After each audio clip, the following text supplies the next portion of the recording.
siang semuanya. Kembali lagi, kita akan memuji Tuhan, kita akan memulai kebaktian kita. Sebelum itu kita akan berdoa. Mari sama-sama kita berdoa. Selamat siang Tuhan Yesus, terima kasih Engkau telah mengumpulkan kami di sini. Sekarang kami akan mulai kebaktian, tolong sertai sepanjang kebaktian kami supaya bisa berjalan lancar. Terima kasih Tuhan, dalam nama Tuhan Yesus kami bersyukur, haleluya, amin. Kita akan memuji Tuhan, kita akan nyanyikan satu lagu.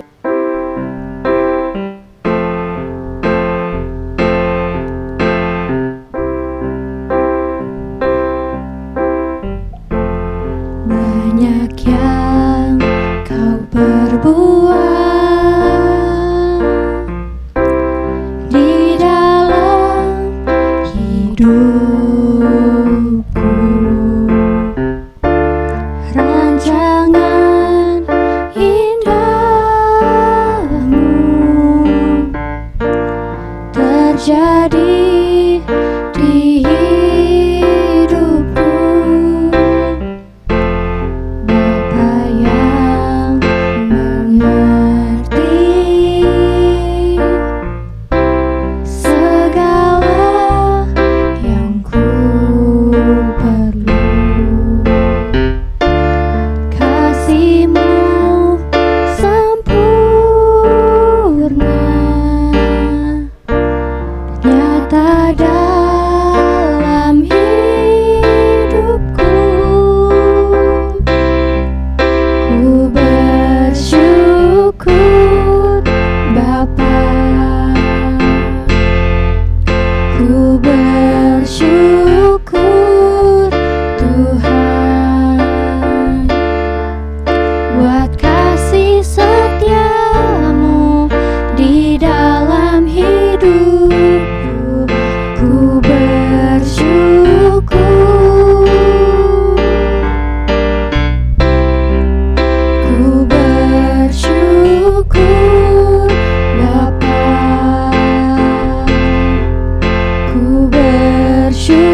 Bapa,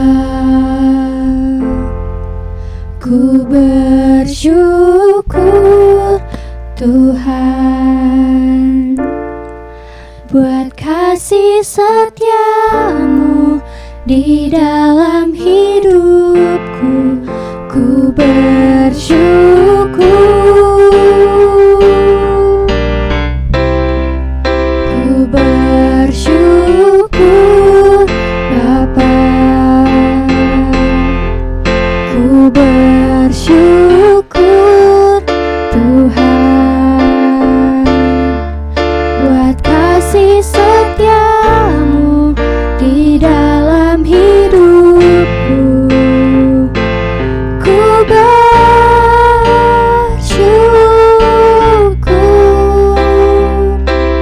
Tuhan.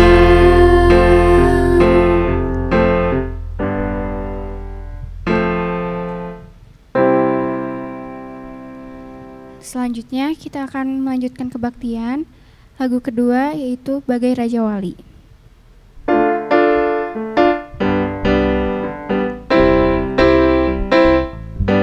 Aku ingin selalu berada di hadirat-Mu. Aku ingin selalu berlindung dalam naungan-Mu. Di bawah kepak sayap-Mu, Kau bawaku terbang tinggi, melintasi langit biru, bagaikan Raja Wali. Bagai Raja Wali, melintasi gunung tinggi. Bagai Raja Wali, melintasi badai hidup. Di bawah kepak sayap-Mu, Kau bawaku terbang tinggi, melintasi langit biru, bagaikan Raja Wali. Aku ingin selalu berada di hadirat-Mu. Aku ingin selalu berlindung dalam naungan-Mu. Di bawah kepak sayap-Mu, Kau bawaku terbang tinggi, melintasi langit biru, bagaikan Raja Wali. Bagai Raja Wali, melintasi gunung tinggi. Bagai Raja Wali, melintasi badai hidup. Di bawah kepak sayap-Mu, Kau bawaku terbang tinggi, melintasi langit biru, bagaikan Raja Wali.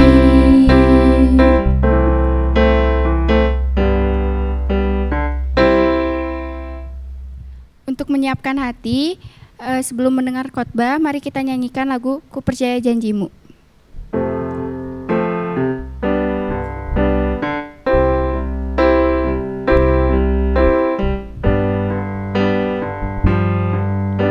Sungguh besar setiamu,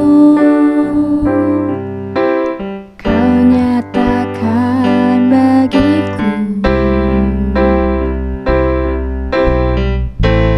Kau Bapa yang selalu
Bapa yang selalu mengerti isi hatiku.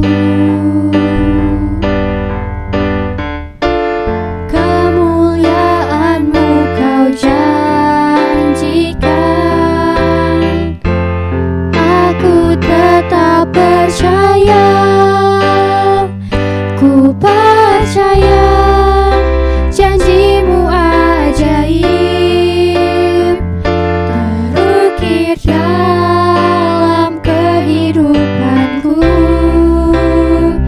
Ku berserah di dalam kekuatan-Mu, hanya Kau segalanya bagiku. Ku percaya janji-Mu ajaib terukir dalam kehidupanku. Ku berserah di dalam kekuatan-Mu, ku percaya.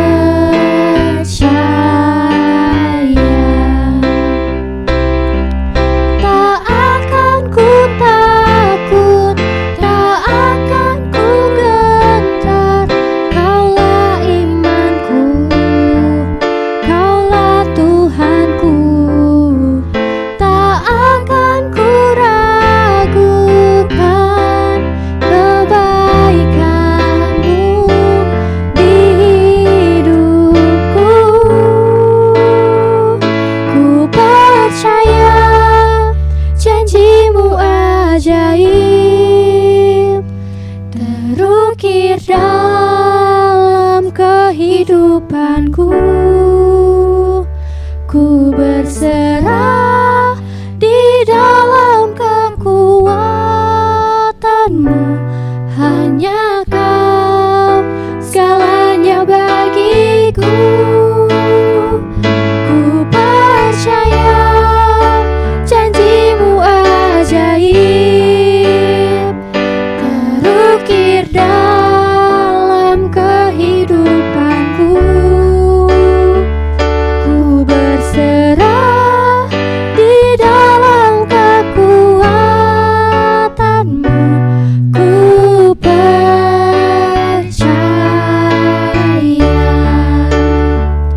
Ku berserah di dalam kekuatan-Mu, ku percaya.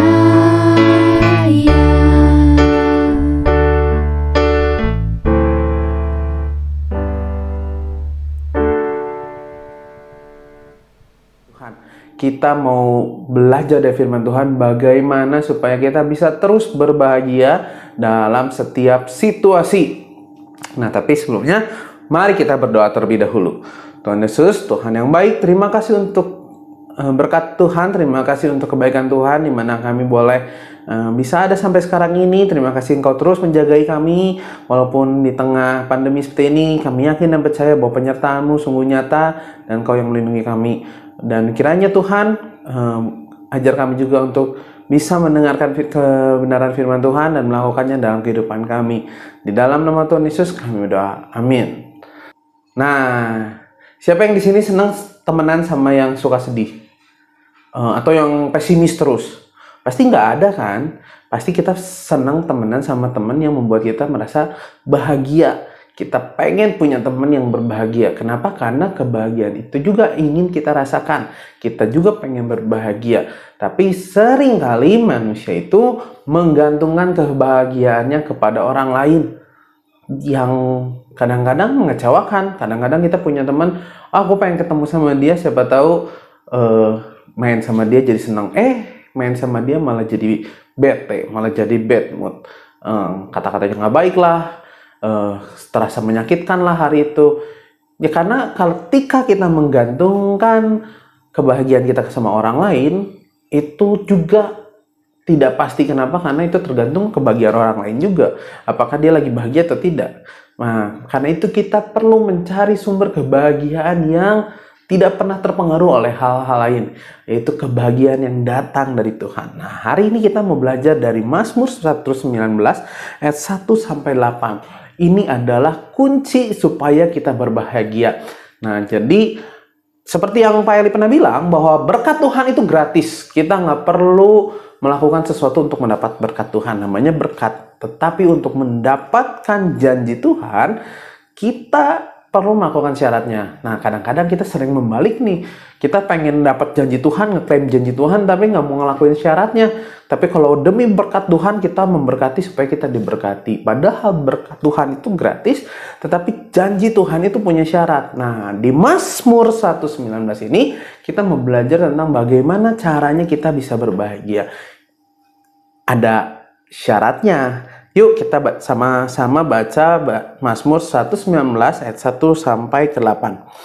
Berbahagialah orang yang hidupnya tidak bercela, yang hidup menurut Taurat Tuhan. Berbahagialah orang yang memegang peringatan-peringatannya, yang mencari Dia dengan segenap hati, yang juga tidak melakukan kejahatan tetapi yang hidup menurut jalan yang ditunjukkannya. Engkau sendiri telah menyampaikan titah-titahmu supaya dipegang dengan sungguh-sungguh. Sekiranya hidupku tentu berpegang pada ketetapanmu, maka aku tidak akan mendapat malu apabila aku mengamati segala perintahmu. Aku akan bersyukur kepadamu dengan hati jujur apabila aku belajar hukum-hukummu yang adil. Aku berpegang pada ketetapan-ketetapanmu, janganlah engkau tinggalkan aku sama sekali. Ini firman Tuhan berbicara bagaimana kita bisa berbahagia. Dikatakan di ayat 1, berbahagialah orang-orang yang... Jadi kebahagiaan itu akan datang sama kita kalau kita melakukan... Nah, seperti itu ya bahasa sehari-harinya. Jadi firman yang pertama dikatakan berbahagialah orang-orang yang hidupnya tidak bercela. Wah, siapa yang di sini hidupnya tidak bercela? Gak ada ya, semua orang pasti ada celahnya. Kenapa? Karena kita pasti pernah melakukan satu kesalahan. Wah, kalau gitu kita nggak berbahagia dong. Kita nggak pernah bisa bahagia karena di sini katakan orang yang tidak bercela. Nah, tidak bercela di sini bukan berarti tidak pernah salah, tetapi dia orang yang mengakui kesalahannya ketika bersalah dan bertobat, sehingga dia sudah menutup celahnya itu dengan permintaan maaf dan pertobatan. Karena tidak ada orang yang tidak bercela, semua orang pasti pernah melakukan suatu kesalahan. Tetapi ketika kita bertobat dan kita meminta maaf, mengakuinya, itu akan membuat kita menghindarkan dari celah. Atau yang kalau bahasa Inggrisnya ini dikatakan blameless atau tidak bisa disalahkan. Nah, kalau di sini misalnya ada teman-teman yang pernah berbohong. Kalau dia tidak pernah mengakui kebohongannya, dia akan terus melakukan kebohongan demi menutupi kebohongan yang lain. Dan dia bersalah. Tetapi ketika dia mengaku dan meminta maaf, dia sudah bisa keluar dari kebohongannya. Karena sudah diakui. Jadi tidak bisa dipersalahkan lagi. Jadi ketika orang nanya, kamu mencuri ya? Ketika kita berbohong, kita bilang tidak, padahal kita yang mencuri, kita akan terus mempunyai kesalahan dan orang akan selalu menuduh kita. Tetapi ketika kita mengaku, ya saya mencuri, maaf saya tidak akan melakukannya lagi, kesalahan itu sudah selesai. Kita tidak membuat kesalahan berikutnya untuk menutupi kesalahan yang lalu. Karena itu disebut tidak bercela. Itu kita mau meminta maaf dan mau bertobat. Itu supaya kita hidup berbahagia. Siapa yang bisa hidup bahagia kalau misalkan hatinya selalu tertuduh atau selalu berusaha menutupi kesalahannya?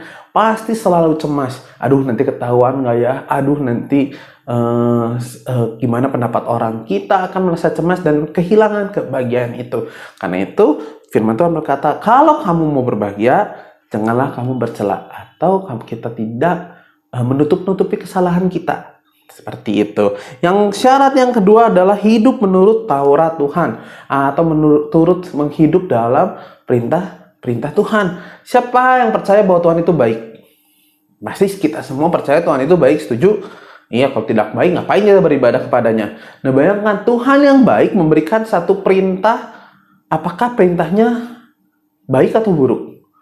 Kalau Tuhan itu baik, pasti ketika dia memberikan perintah, pasti demi kebaikan. Dan kebaikan itu membawa kebahagiaan dalam kehidupan kita. Tapi sayangnya kita sebagai manusia seringkali kita memilih lebih mempercayai diri sendiri. Memilih untuk melakukan apa yang kita inginkan, bukan yang Tuhan inginkan.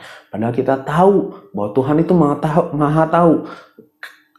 Seseorang yang maha tahu, maha kuasa, memberikan perintah, pasti perintah itu sudah diperhitungkan baik-baik. Kenapa perintah itu dikeluarkan? Karena itu memang baik gitu. Tapi sayangnya kita sebagai manusia seringkali malah mengabaikannya. Kita udahlah, saya mah mau jalan dengan sesuai keinginan saya. Tapi saya nggak suka kalau ikut Tuhan. Saya nggak suka dengan cara Tuhan. Saya mau melakukan cara saya sendiri. Dan seperti itulah kenapa manusia jatuh dalam dosa. Ingat cerita di Taman Eden, Tuhan bilang, jangan kamu makan buah pengetahuan yang baik dan benar. Tetapi manusia memilih, saya mau tahu yang baik dan benar melalui buah-buahan itu. Saya rasa saya akan seperti Tuhan kalau saya makan buah itu. Manusia memilih jalannya sendiri, malah jatuh dalam dosa. Dan akibatnya apa? Akibatnya semua orang harus hidup di bawah hukuman dosa. Karena kesalahan manusia pertama yang mementingkan keinginannya sendiri. Nah, karena itu kita harus mempercayai Taurat Tuhan atau perintah-perintah Tuhan. Gimana cara taunya?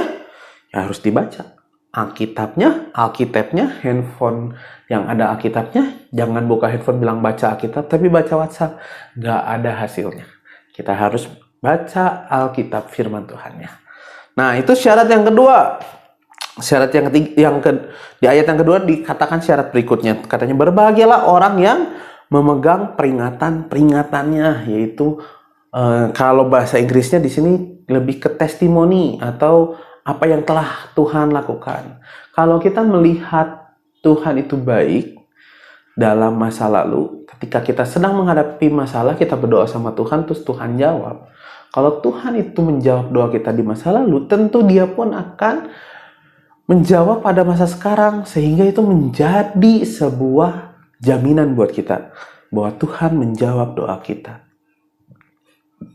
Memang nggak secara instan ya, nggak langsung, tetapi ketika kita yakin dan percaya Tuhan itu memperingatkan atau memberikan kesaksian bahwa saya ini Tuhan yang baik, dan kita bisa percaya itu, pasti hidup kita bahagia ketika dalam masa seperti ini, ketika ada kesusahan. Kalau kita percaya, oh iya dulu Tuhan itu pernah tolong saya, masa sekarang pun Tuhan akan menolong kita. Kita jadi punya jaminan, kita tidak akan khawatir karena kita tahu Allah itu baik. Jadi yang ketiga adalah kita memegang atau meyakini tentang peringatan-peringatannya atau kesaksian yang telah Tuhan berikan. Yang keempat adalah mencari Dia dengan segenap hati. Sungguh-sungguh. Apa sih mencari Dia dengan segenap hati? Mencari Dia dengan segenap hati adalah mengorbankan yang lain demi menyenangkan Tuhan. Oh, siapa yang di sini nggak rela kuotanya dipakai untuk nonton renungan atau ibadah, tapi lebih rela memakai kuotanya untuk main game? Siapa? Ya, Bapak berharap nggak ada ya, karena kita semua mau mencari Tuhan sungguh-sungguh, yaitu kita lebih mau mengorbankan yang lain demi Tuhan. Kenapa? Karena Tuhan itu sumber segala sesuatunya. Ketika kita mencari Dia dengan sungguh-sungguh, maka Tuhan itu baik, Tuhan itu setia dan adil. Sebenarnya tujuan manusia itu ada dua, yaitu tujuan kenapa manusia ada di bumi itu ada dua. Yang pertama, menikmati hubungan dengan Tuhan, dan yang kedua adalah menjadi serupa dengan Yesus Kristus. Nah, biasanya orang itu lebih mengejar yang kedua. Oh, saya mau kelihatan baik, ya udah saya pelayanan. Saya mau seperti Yesus, makanya saya berbuat baik. Saya mau berkata jujur karena saya mau seperti Yesus. Itu baik-baik, harus dilakukan. Tetapi lupa yang pertama, yaitu menikmati hubungan dengan Tuhan. Siapa yang di sini yang senang ketika ditemenin sama orang tua? Atau teman kita mengasihi seseorang dan kita ketemu kita bahagia? Nah, harusnya kita mempunyai hubungan tersebut dengan Tuhan. Ketika kita berjumpa dengan Tuhan di dalam doa, di dalam perenungan kita memiliki satu ketenangan, kita memiliki satu sukacita. Karena ketika kita menikmati hubungan dengan Dia. Kalau kita tidak menikmati hubungan dengan Dia, wah, gawat. Kenapa? Karena nanti di surga kita itu akan tiap hari bergaul dengan Tuhan. Kalau kita nggak bisa menikmati hubungan kita dengan Tuhan di bumi, bagaimana kita bisa menikmati hubungan kita dengan Tuhan di surga? Nanti di surga akhirnya jadi membosankan kalau kita tidak punya hubungan yang baik dengan Tuhan. Atau kalian mau pergi ke neraka aja? Nggak mau kan? Semua orang pasti pengen ke surga. Nah, mari kita mulai hubungan yang baik dengan Tuhan. Mencari Dia sungguh-sungguh. Mengutamakan Tuhan lebih dari semuanya. Kalau misalnya kita ada sesuatu yang membuat kita tidak datang kepada Tuhan, rela nggak itu dibuang? Rela nggak itu dipotong? Kalau kita memang mencintai Tuhan lebih dari segalanya, harusnya kita rela. Karena kita lebih mencintai Tuhan. Ibaratnya gini deh, kalau kamu disuruh, misalnya ada teroris ke rumah kamu, dia bilang, saya kasih 2 pilihan. Kamu mau mana yang ditembak? Gadget kamu atau orang tua kamu atau kakak adik? Kalau orang yang normal pasti pilih mendingan gadget saya yang ditembak, karena orang tua saya jauh lebih berharga. Saya lebih baik kehilangan gadget daripada kehilangan orang tua atau kakak adik. Sama seperti itu. Tuhan itu harus menjadi yang utama. Saya rela kehilangan yang menyenangkan di dunia ini. Misalnya saya rela kehilangan teman karena kalau saya bergaul dengan dia, saya sukanya menjadi berkata kasar, berkata kotor. Saya jadi diajak nonton yang tidak baik, diajak melakukan yang tidak baik. Saya lebih baik kehilangan dia daripada saya kehilangan hubungan dengan Tuhan. Itu contoh bagaimana kita mencari Tuhan dengan sungguh-sungguh. Itu adalah syarat yang keempat. Dan yang berikutnya, supaya kita bahagia, kita juga tidak melakukan kejahatan. Siapa yang di sini berbahagia setelah melakukan kejahatan? Siapa yang di sini berbahagia kalau setelah mencuri terus bahagia? Siapa yang di sini bahagia kalau misalnya habis berbohong? Pasti nggak bahagia, pasti ada perasaan tertuduh karena berbuat jahat. Nggak ada orang yang mendapatkan kebahagiaan dari berbuat jahat. Hanya orang-orang yang tidak waras yang berbahagia saat melakukan kejahatan. Kalau orang yang masih waras, tidak ada. Dan kalau kamu mau bahagia, ya kamu jangan berbuat jahat. Tetapi kita harus hidup dalam jalan Tuhan, yaitu jalan yang penuh kebaikan. Kita melakukan apa yang baik. Siapa yang di sini bahagia kalau bisa nolong orang? Aneh nggak? Kalau misalnya kita gitu ya, suatu kali dikasih kesempatan Tuhan untuk menolong orang. Padahal kita loh yang melakukan sesuatu untuk orang lain, kita yang ngasih sama orang lain.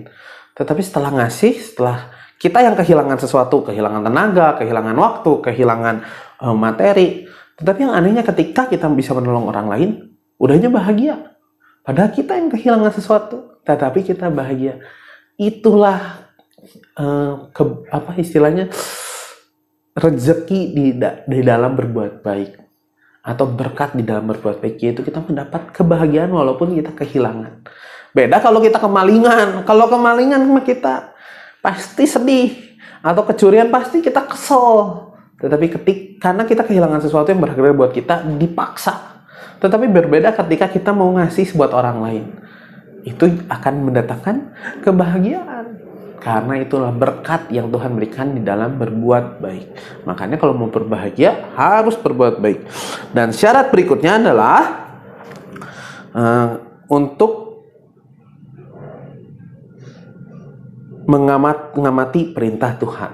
Nah, jadi apa artinya mengamati perintah Tuhan? Melakukan dengan seksama apa yang Tuhan lakukan. Ketika kita melakukan itu, apa yang kita dapatkan? Kita tidak akan mendapat malu. Di ayat 6 dibilang, aku tidak akan mendapat malu apabila aku mengamati segala perintahmu. Apa sih artinya mendapat malu? Itu merasa bersalah. Siapa yang di sini kalau ke gereja ketika ada firman Tuhan langsung, oh iya saya kayak gitu, atau mulai tuduh-tuduhan sama temennya, tuh denger tuh lu tuh masih suka nyontek, tuh denger tuh lu suka ngejek-ngejek orang tua, tuh denger tuh. Jadi saling menuduh, ada tuduhan yang datang kepada kita. Kenapa? Karena kita tidak mengamat-ngamati perintah Tuhan. Tetapi ketika kita mengamat-ngamati perintah Tuhan dan melakukannya, ketika ada firman Tuhan diberitakan, itu tidak akan menuduh firman Tuhan, itu tidak akan menuduh kita. Kenapa? Karena kita sudah melakukannya. Tetapi ketika kita hidup di dalam dosa, kita tidak mau bertobat, itu akan menjadi rasa malu buat diri kita. Banyak orang yang akhirnya nggak mau ke gereja karena tiap ke gereja merasa dituduh terus. Permasalahannya apakah firman Tuhan yang menuduh atau karena kita tidak mau bertobat? Permasalahannya karena kita tidak mau bertobat dan terus hidup bertentangan dengan firman Tuhan. Ketika kita datang ke gereja, tentu kita akan mendapat seperti tertuduh karena kita terus mempertahankan hidup kita bertentangan dengan firman Tuhan. Tapi ketika kita mulai mengamat-ngamati perintah Tuhan, dibilang kita harus sabar. Ketika kita menjadi orang yang sabar, ketika ada firman Tuhan bilang, berbahagialah orang-orang sabar dan orang-orang yang tukang marah itu disebut orang bodoh. Kita tersinggung nggak disebut orang bodoh? Enggak. Kenapa? Karena kita sudah sabar. Tetapi kalau kita masih suka marah-marah dan orang ya hamba Tuhan yang menyampaikan kebenaran firman Tuhan, itu disebut loh di Amsal bahwa orang-orang yang suka marah itu adalah orang-orang yang bodoh. Dan ketika hamba Tuhan tersebut menyampaikan, mungkin kita akan merasa, aduh, tersinggung. Bahkan teman kita noyong, tuh lu tuh tekan marah-marah. Kita akan mendapat malu. Kenapa? Karena kita tidak mau hidup di dalam jalan Tuhan. Tapi ketika kita hidup di dalam jalan Tuhan, kita pasti tidak akan mendapat malu. Dan aku akan bersyukur padamu dengan hati jujur. Ayat yang ketujuh. Apabila aku belajar hukum-hukummu yang adil. Artinya apa? Ketika kita benar memuji Tuhan dengan hati yang tulus, kita akan berbahagia. Siapa yang di sini menikmati ketika memuji Tuhan? Ketika dalam pujian kita menikmati hadirat Tuhan. Kenapa? Karena kita dengan tulus memuji Tuhan. Kita dengan jujur menyatakan, ditinggikanlah namamu, datanglah kerajaanmu. Tetapi buat orang yang tidak dengan tulus atau tidak dengan jujur memuji Tuhan, tidak akan mendapatinya. Seseorang pernah berkata bahwa orang Kristen itu jarang berbohong kalau ngomong, tapi sering kali berbohong ketika bernyanyi. Contohnya apa? Misalnya gini, nyanyi lagu, sungai sukacitamu mengalir dalamku. Oh yes. Yes. Di mana sukacitanya? Nggak ada gitu. Dan itu lagi bohong. Kata kita dalam apa sih artinya bohong? Apa yang kita rasakan dan apa yang kita katakan tidak sama. Itu juga termasuk berbohong. Kamu nggak apa-apa? Aku nggak apa-apa. Tapi dalam hati dongkol gitu. Itu kan lagi bohong. Sama ketika ngomong sungai sukacitamu mengalir dalamku, tapi kitanya nggak ada sukacita. Dan karena itu kita tidak akan berbahagia. Kita tidak akan mendapat kebahagiaan dalam memuji Tuhan. Itu yang aneh. Sebenarnya kalau kita pikir-pikir bahwa yang paling menikmati ketika memuji Tuhan itu bukan Tuhan. Tetapi kita, manusia, yang mendapat satu berkat ketika kita memuji Tuhan. Karena Tuhan itu, kalau dia memang menginginkan pujian saja, bukan satu hubungan dengan manusia, dia bisa suruh pohon-pohon memuji dia. Dia bisa menyuruh batu-batu memuji dia. Dia punya paduan suara malaikat di surga. Kurang apa? Apakah dia membutuhkan nyanyian kita? Dia tidak membutuhkan, tetapi dia menikmati hubungan dengan kita. Ketika kita menyanyi buat Tuhan dengan sungguh-sungguh. Tetapi ketika kita cuma nyanyi di depan mulut, nggak ada faedahnya. Mari kita memuji Tuhan dengan sungguh-sungguh agar kenapa? Agar kita berbahagia. Bahagianya buat kita loh. Nah, yang kedelapan adalah berpegang pada ketetapan-ketetapan Tuhan. Janganlah tinggalkan aku sama sekali. Kalau kita mau berbahagia, jangan pernah tinggalkan Tuhan. Terus bergantung pada Tuhan. Apapun yang terjadi dalam kehidupan kamu harus bergantung sama Tuhan. dan minta Tuhan terus menyertai kamu. Kamu pasti berbahagia. Saya berani jamin. Kita nggak bisa milih kehidupan kita kayak gimana. Maksudnya latar belakang, kita lahir dari keluarga yang seperti apa, punya orang tua seperti apa, kita nggak bisa milih. Tetapi kita bisa memilih bagaimana cara menjalaninya. Sedikit kesaksian, dulu saya lahir dari keluarga yang cukup menyenangkan. Orang tua saya suka bercanda, tetapi kami punya permasalahan dalam keuangan. Jadi ya sama, ya orang tua kami bisa dibilang berkekurangan lah. Jadi orang tua saya sudah tidak bekerja sejak saya kelas 3 SD. Nah, itu latar belakang yang kami miliki. Tapi kehidupan ini akan dijalani seperti apa? Itu tergantung kami. Ada orang yang memilih untuk, ya udahlah, karena orang tua saya nggak bisa ngasilin uang, saya mau kerja aja. Ada yang mau bilang, karena orang tua saya nggak punya uang, saya mau sekolah yang baik supaya saya berhasil. Itu salah satunya yang dilakukan oleh saya dan kakak saya. Kakak saya sekolah mati-matian, sampai sekarang akhirnya bisa dikatakan sukses secara manusia. Secara materi lah ya, sukses. Punya rumah sendiri, punya mobil sendiri. Sukses dari keluarga orang tua yang kurang berada. Itu bisa menjadi kesaksian bahwa kehidupan itu kita yang tentukan. Nggak peduli latar belakang kita seperti apa. Tetapi bagaimana cara kita menjalaninya, itu yang menentukan. Dan cara yang paling baik adalah terus bergantung kepada Tuhan. Kalau kalian tanya apa kunci kesuksesan kakak saya dan saya, bagaimana kita keluar dari zona kemiskinan, dan bagaimana keluarga kami bisa bertahan, itu adalah kuncinya satu, bergantung kepada Tuhan. Itu pilihan hidup. Buat yang mendengarkan khotbah ini, ada yang mau melakukan, ada pun yang enggak. Dan kita akan buktikan yang melakukan akan bisa keluar dari setiap masalah. Yang tidak melakukan, tidak mau bergantung sama Tuhan, akan terus dalam masalah. Karena itu saya sudah melihat dengan mata kepala sendiri bagaimana kakak tingkat saya, adik-adik tingkat saya, mana yang menggantungkan hidup sama Tuhan, mana yang mau hidup untuk dirinya sendiri, mana mau yang cari kesenangan dunia atau mencari untuk menyenangkan Tuhan. Terlihat gitu kan. Ya kan namanya kita berteman, kita pasti tahu. Dan kelihatan hasilnya. Yang sungguh-sungguh mencari Tuhan akan terus naik, yang melupakan Tuhan, mau mencari kesenangan sendiri akan terus terpuruk.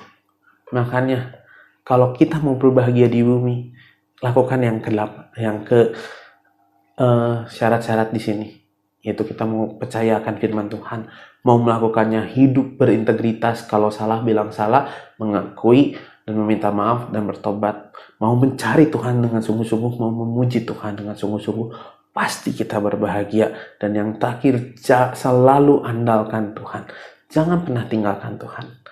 Mari kita berdoa. Tuhan Yesus, terima kasih karena Engkau memberikan janji yang luar biasa bahwa kami akan berbahagia ketika kami melakukan hal-hal yang telah Engkau sebutkan di dalam Mazmur 119. Ajar kami untuk melakukannya Tuhan, berikan kami kekuatan, berikan kami kemampuan yang daripada-Mu agar kami bisa terus taat firman-Mu, memuji Engkau dengan sungguh-sungguh, mencari Engkau dengan sungguh-sungguh. Ya Tuhan, yang terus berkati kami. Ampuni segala dosa dan kesalahan kami Tuhan. Ajar kami untuk menjadi pribadi yang lebih baik hari lepas hari. Di dalam nama Tuhan Yesus kami berdoa. Amin. Untuk menutup kebaktian kita, mari kita nyanyikan Hari Ini Kurasa Bahagia.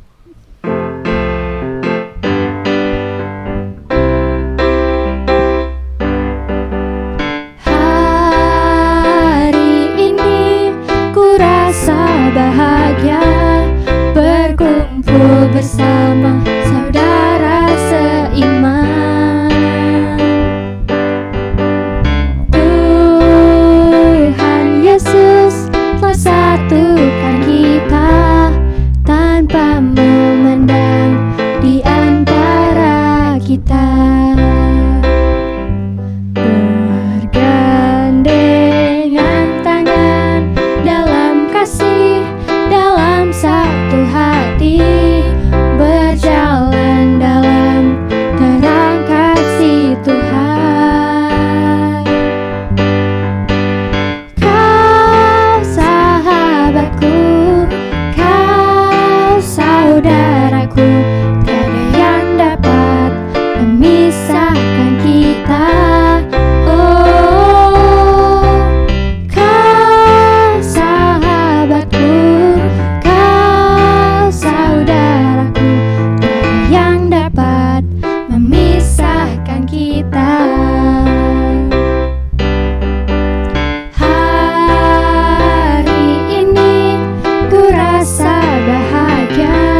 kasih.